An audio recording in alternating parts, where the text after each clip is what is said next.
Akhirnya smartphone lipat dari Huawei hadir resmi ke Indonesia. Jujur, kami sangat salut dengan Huawei. Di tengah gempuran tantangan yang ada, tidak membuat Huawei gentar untuk berinovasi. Ini adalah Huawei Mate X6, smartphone foldable terbaru dari Huawei yang akan bersaing di kelas smartphone foldable kelas flagship. Soal harga, jelas bukan untuk tim mendang-mending ya yang satu ini ya. Pasar foldable flagship itu sekarang ada di rentang harga 20-30 juta. Begitu juga dengan Huawei Mate X6 ini. Wah bang, ini bukan level saya dong. Langsung skip aja videonya. Tenang dulu. Kita nggak minta kalian untuk beli smartphone ini kok. Tapi jangan hanya karena harganya kalian jadi nggak belajar atau memahami mengenai teknologi yang keren satu ini. Contohnya bodinya tipis banget, cuma 4,6 mm. Untuk smartphone lipat yang resmi sekarang, ini adalah salah satu yang paling tipis. Bobotnya cuma 239 gram. Saat dipegang dalam keadaan terlipat, ini mirip banget dengan smartphone flagship non-foldable ya. Dan meski tipis ini, Huawei masih menyematkan baterai sebesar 5110 mAh. Punya IP rating di IPX8, jadi aman kalau nggak sengaja kecebur dalam air. Dan yang paling membuat kami terkesan ada di kameranya. Bisa dengan mudah kami bilang kalau kalian mencari smartphone foldable dengan kamera terbaik saat ini, Huawei Mate X6 adalah jawabannya. Terlalu sadis kamera yang satu ini ya. Dan tentunya masih banyak kejutan-kejutan lainnya yang ada di smartphone ini. Makanya biar nggak ketinggalan serunya, simak review kami kali ini.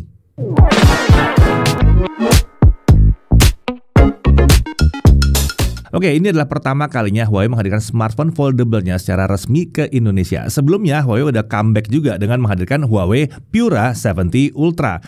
Ternyata Huawei sepertinya mengatakan belum selesai nih bos. Flagship foldable kami nih, datang nih sekarang nih.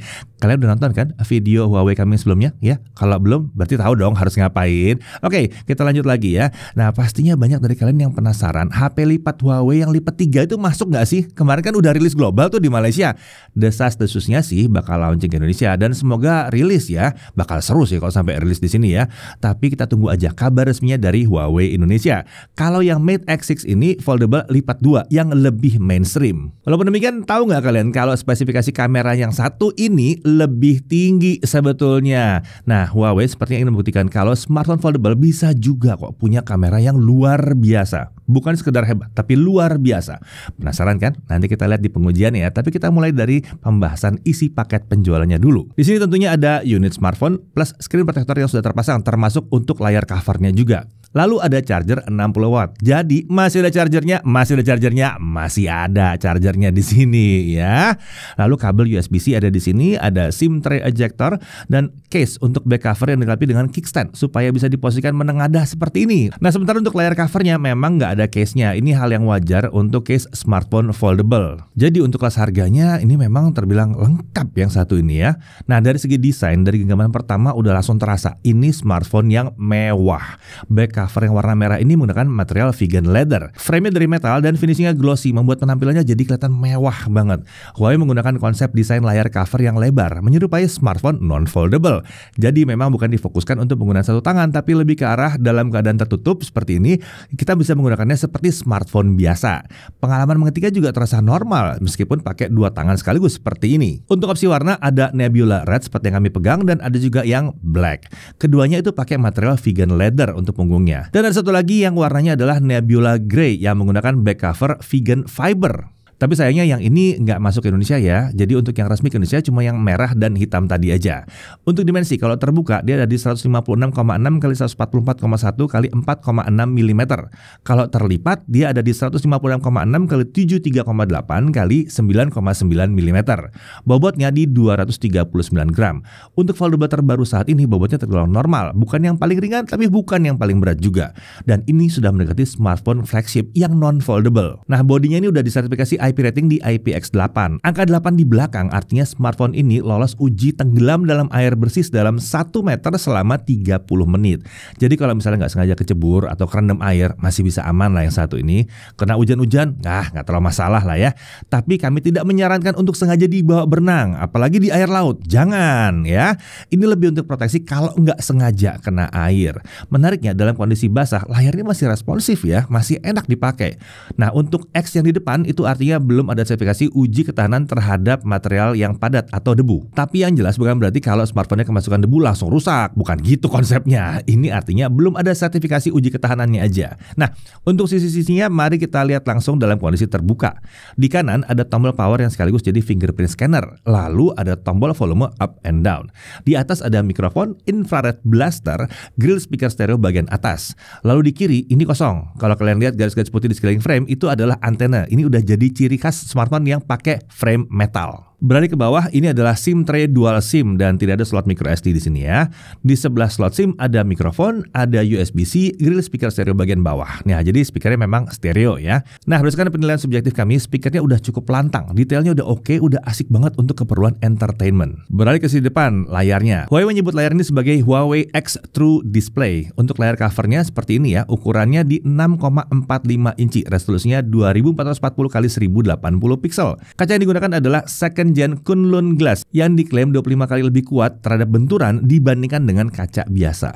Kunlun merupakan teknologi kaca yang dikembangkan oleh Huawei sendiri ya. Jadi di industri smartphone tuh nggak cuma Corning Gorilla Glass aja pemainnya. Lalu panelnya adalah OLED LTPO, refresh rate-nya adaptif dari 1 sampai 120 Hz dan sudah mendukung PWM dimming. Jadi ini akan minim flicker.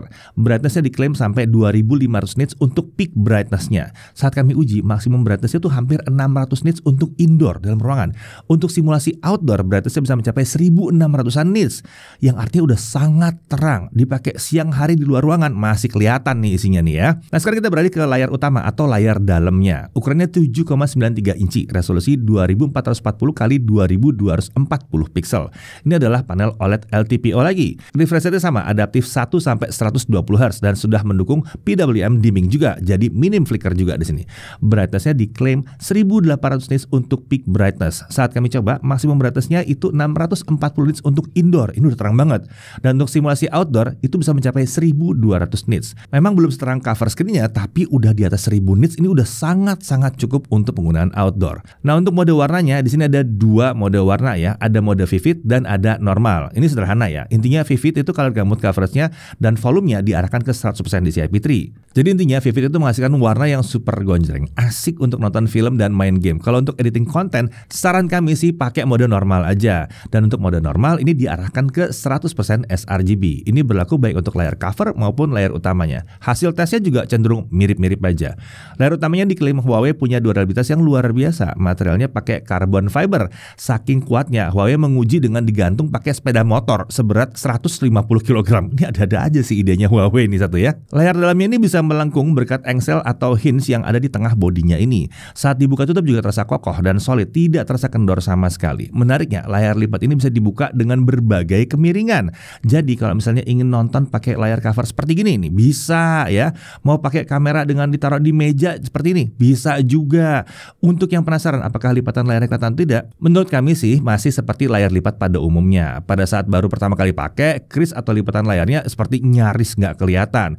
Tapi seiring pemakaian, lipatannya akan semakin kentara. Nah, tapi apakah itu mengganggu? Nah, kalau menurut kami, seiring pemakaian kita akan terbiasa. Jadi nggak terasa mengganggu biasanya. Krisnya ini juga baru bisa terlihat di angle atau pencahayaan tertentu saja, jadi nggak langsung jelas terlihat. Nah, untuk kameranya, smartphone ini punya total 5 kamera. 1 kamera selfie 8 megapiksel di cover screen, 1 kamera selfie 8 megapiksel di main screen atau layar utama, dan ini bukan in display ya, jadi kualitas kameranya tetap baik di sini. Masih layak untuk vlogging atau sekedar video call, mantap banget ya. Perekaman video selfie-nya itu support sampai 4K 30 fps dan ada 3 kamera di bodi belakang. Nah, ini dia yang mantap nih. Kamera satu ini terdiri dari kamera utama 50 megapiksel, kamera ultrawide 40 megapiksel, dan ada kamera periskop telefoto 48 megapiksel. Ini bukan sembarang telefoto. Yang satu ini merangkap sebagai kamera makro alias telemakro dengan jarak fokus hingga 5 cm.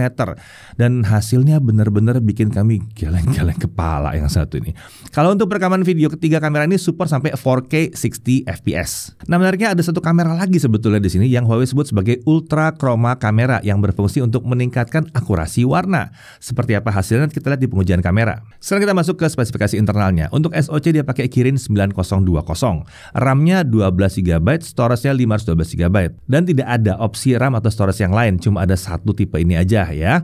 Baterainya 5110 mAh yang dibelah jadi dua. Huawei tidak menyebutkan detailnya ya berapa mAh pembagiannya, tapi yang jelas totalnya 5110 mAh. Untuk charging dia support Huawei Supercharge up to 66 watt untuk penggunaan kabel dan support wireless Huawei Supercharge up to 50 watt. Untuk cooling system dia pakai 3D liquid cooling VC ya atau vapor chamber. Nah, ini bisa dilihat kalau di dalam bodi belakang dipasang vapor chamber untuk membantu penyebaran panas dari prosesornya.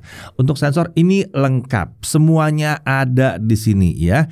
Bahkan laser sensor, color temperature sensor juga ada di sini. Fitur keamanan tentunya dia punya face unlock dan fingerprint scanner. Untuk OS dia pakai EMUI 15. Nah, kita udah tanya ke Huawei apakah bakal dapat Harmony OS atau tidak. Jawaban mereka adalah saat ini prioritas utama Huawei adalah meningkatkan ekosistem dan pengalaman Harmony OS bagi market dan pengguna Huawei di Tiongkok dulu.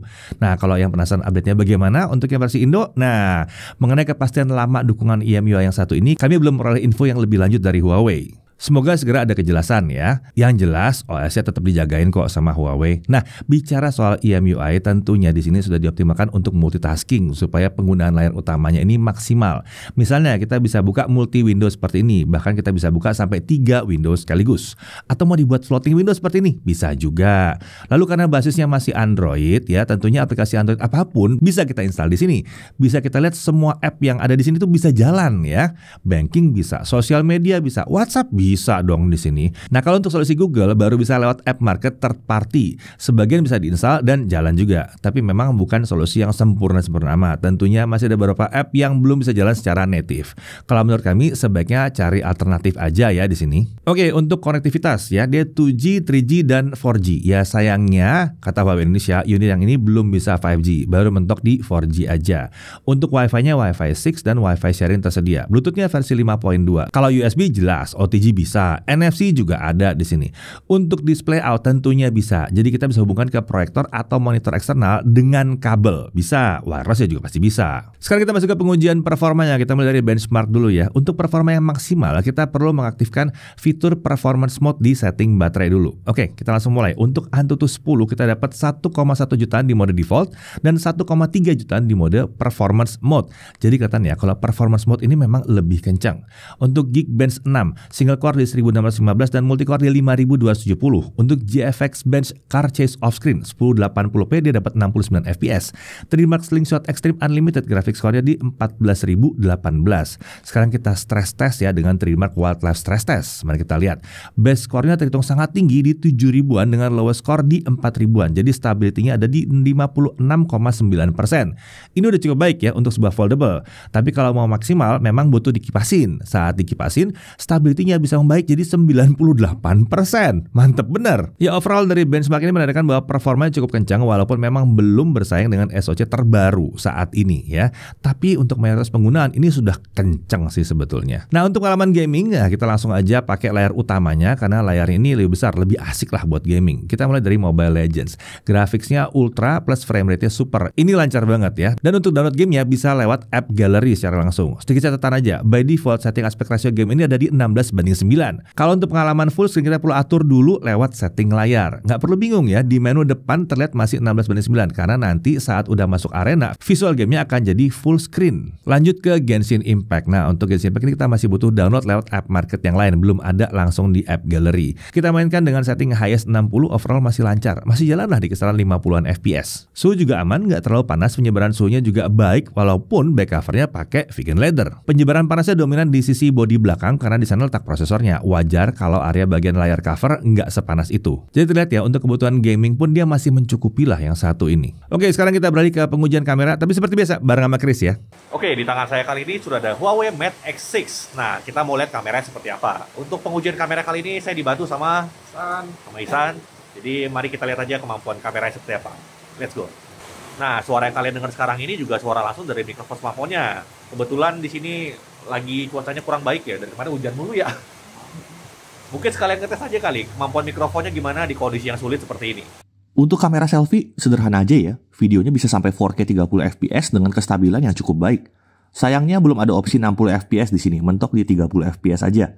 Untuk kamera selfie di layar utamanya juga sama ya. Videonya seperti ini, hasilnya cukup baik, tapi mungkin ini akan lebih pas dipakai untuk keperluan video call ketimbang vlogging. Satu hal yang saya apresiasi dari kamera selfie-nya ada di sudut pandangnya yang sangat lebar. Jadi saat foto rame-rame bisa muat lebih banyak nih. Kalau mau kualitas gambar maksimal, pakai layar covernya, lalu kita tinggal gunakan kamera utamanya seperti ini.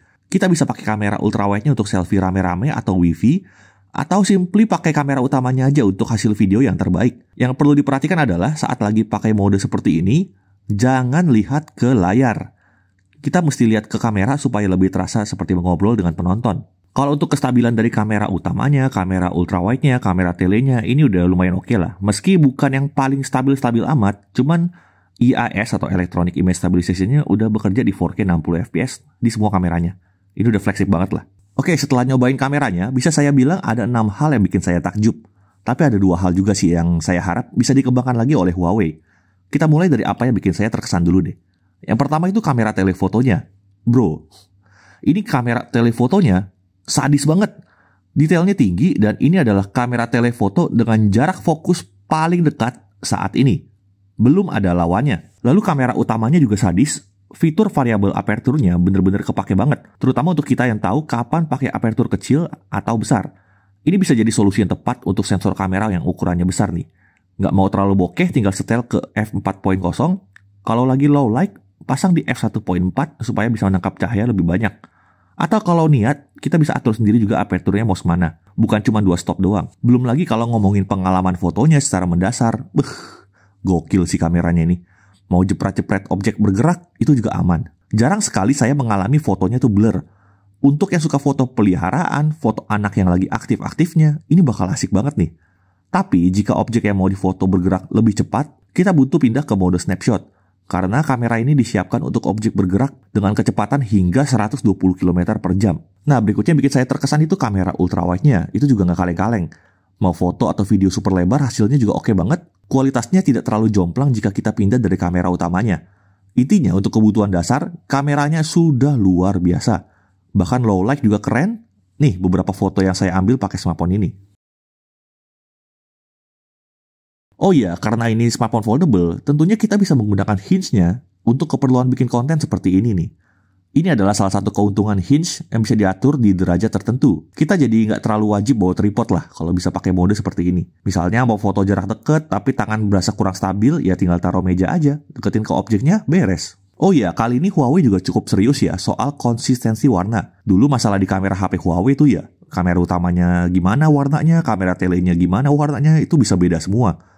Sekarang, kamera manapun yang kita pakai, warnanya sudah dibuat lebih mirip. Memang belum 100% sama sih, wajar lah, karena kan sensornya beda. Tapi paling tidak sudah nggak beda jauh lah. Nah, nggak cuma konsistensi warna antar kameranya, tapi hasil warna kameranya sendiri tuh secara mendasar itu juga sudah mendekati warna aslinya menurut klien Huawei. Dan setelah kita coba emang bener sih, warnanya tuh cenderung mirip dengan warna aslinya. Ini tentunya berkat ultra chroma kamera yang dipakai. Jadi ibaratnya hasil kameranya tuh mendekati apa yang kita lihat pakai mata lah. Oke, sekarang kita bahas apa yang menurut saya masih perlu dikembangkan lagi oleh Huawei. Yang pertama itu transisi antar kameranya. Untuk sekarang, menurut saya masih kurang responsif. Bisa kita lihat saat pindah kamera seperti ini, ada delay dulu sedikit, dan transisinya belum terhitung mulus. Untuk kamera kelas flagship, seharusnya bisa lebih baik dari ini. Lalu tidak adanya hand gesture, itu juga menyulitkan saat mau foto pakai kamera utamanya seperti ini. Minimal palm gesture gitu. Sayangnya di sini belum ada ya. Opsinya antara pakai tombol volume, timer, atau smile. Agak kurang praktikal menurut saya. Udah itu aja. Overall sih kameranya sumpah sadis banget dah. Nggak nyangka smartphone foldable kameranya bisa sebagus ini. Yang sulit dilawan oleh kompetitornya menurut saya ada 2. Yaitu telefotonya yang jarak fokusnya super dekat. Ini belum ada lawannya. Lalu pengalaman foto yang minim blur. Objek bergerak pun bisa tetap nge-freeze saat difoto. Oh, saya tambahin satu lagi deh. Konsistensi warnanya itu saya apresiasi. Sebuah hal mendasar yang menurut saya penting untuk kamera smartphone. Oke, sekian pembahasannya kamera Huawei Mate X6. Kita lanjut lagi ke pembahasan berikutnya. Oke, mantap kameranya. Kita lanjut ke pengujian daya tahan baterainya. Untuk local video playback 1080p non HDR, kalau kita pakai cover screen-nya ya, dia bisa bertahan 24 jam 39 menit. Wow, panjang banget ya. Kalau kita pakai screen utamanya atau yang besarnya main screen-nya, dia bisa bertahan 21 jam. Ini lumayan oke ya. Lalu untuk YouTube streaming selama 30 menit. Kalau kita pakai cover screen doang dapat 3% baterainya turun ya. Kalau di main screen lucunya sama aja 3% juga. Lalu mainan TikTok selama setengah jam. Kalau kita pakai cover screen baterai akan turun 5%, sementara kalau pakai main screen lagi-lagi sama aja di 5% juga. Untuk Genshin Impact highest 60 main selama setengah jam, di cover screen itu baterai turun 9%, sementara untuk main screen nah karena kita pakai di full ya jadinya turun 11%. Overall kemampuan baterai tergolong baik, belum tergolong yang boros ya, baik untuk pemakaian ringan maupun berat sekalipun. Nah, untuk charging kita pakai charger bawaannya dari 0 sampai 50% butuh waktu 17 menit, sementara dari 0 sampai penuh butuh waktu 52 menit. Ini tergolong charging yang cukup kencang. Kita lanjut lagi untuk Netflix, dia udah L1 ya, udah support streaming Full HD bahkan ya. Lalu untuk haptic feedback tentunya udah kelas flagship ya, getarannya empuk, presisinya sangat nyaman, dan ngetik itu enak banget. Mau ngetik, mau navigasi itu enak banget di sini haptic feedbacknya. Oke, untuk harganya ada di kisaran 27 jutaan. Ya, Huawei Mate X6 ini akan mulai resmi dijual di Indonesia pada tanggal 13 Maret dan ada banyak benefit eksklusif yang bisa dinikmati dengan total nilai mencapai Rp4.344.000. Termasuk ada bonus Huawei Watch GT5. Nah, kalau mau lihat detailnya, cek aja langsung ke deskripsi, oke? Nah, untuk after sales, tentunya pengguna Mate X6 ini akan dapat perpanjangan garansi 1 tahun, sehingga total garansi resminya jadi 2 tahun. 1 kali klaim perlindungan kerusakan layar dalam jangka waktu 1 tahun sejak pembelian. Dan gratis penggantian pelindung layar sebanyak 2 kali untuk layar utama selama 2 tahun. Jangkauan servisnya juga sampai APEC ya, atau Asia Pasifik. Selama di negara-negara Asia Pasifik yang kalian kunjungi itu ada Huawei Service Center. Pengguna bisa servis langsung di sana. Tentunya ada juga beberapa benefit lainnya yang juga kalian bisa lihat saja di website resminya Huawei ya. Oke, kita masuk ke hal yang perlu diperhatikan. Pertama, terkait layar utama. Ini perlu diperhatikan kalau kekuatannya jelas tidak bisa dibandingkan dengan layar yang pakai kacanya normal, yang biasa maksudnya ya. Jadi, misalnya kuku kalian panjang, hati-hati, jangan terlalu keras nekannya ya kalau pakai kuku di sini. Ini bukan spesifik untuk Huawei aja. Ini hal mendasar untuk semua foldable. Memang pengguna akan butuh lebih ekstra hati-hati. Kemudian, performa SoC-nya belum selevel dengan SoC flagship modern masa kini.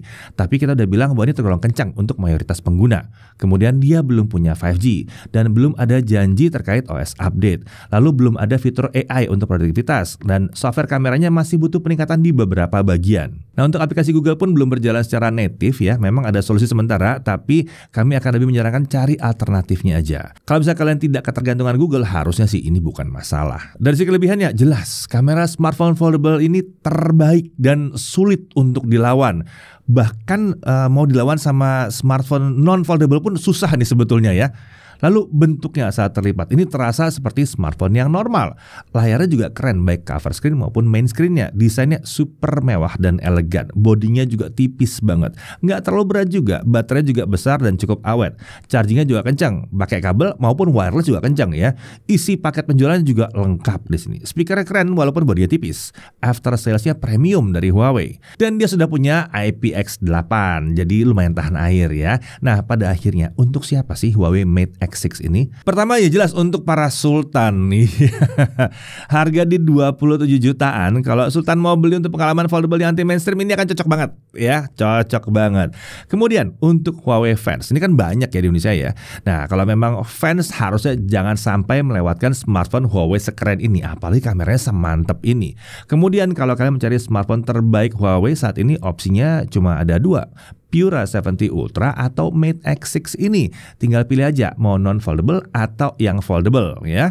Kemudian hampir nggak ada yang salah dengan opsi smartphone foldable yang ada saat ini. Tinggal masalah fokusnya aja kemana. Fokus ke software atau ke kameranya. Kalau yang dicari adalah kameranya, ini adalah opsi terbaik yang bisa didapatkan saat ini ya. Yang bisa menentukan cocok atau tidaknya kalian dengan smartphone yang satu ini lebih ke urusan softwarenya aja. Pastikan kalian cocok dengan EMUI 15 yang ada di sini. Pelajari fitur-fitur kelebihan serta keterbatasannya. Kalau udah oke, langsung aja check out. Overall, terima kasih Huawei karena masih terus bersaing di pasar flagship di Indonesia. Intinya, makin banyak kompetisi, user akan selalu diuntungkan. Saya Didi Irfan, Jakarta TV.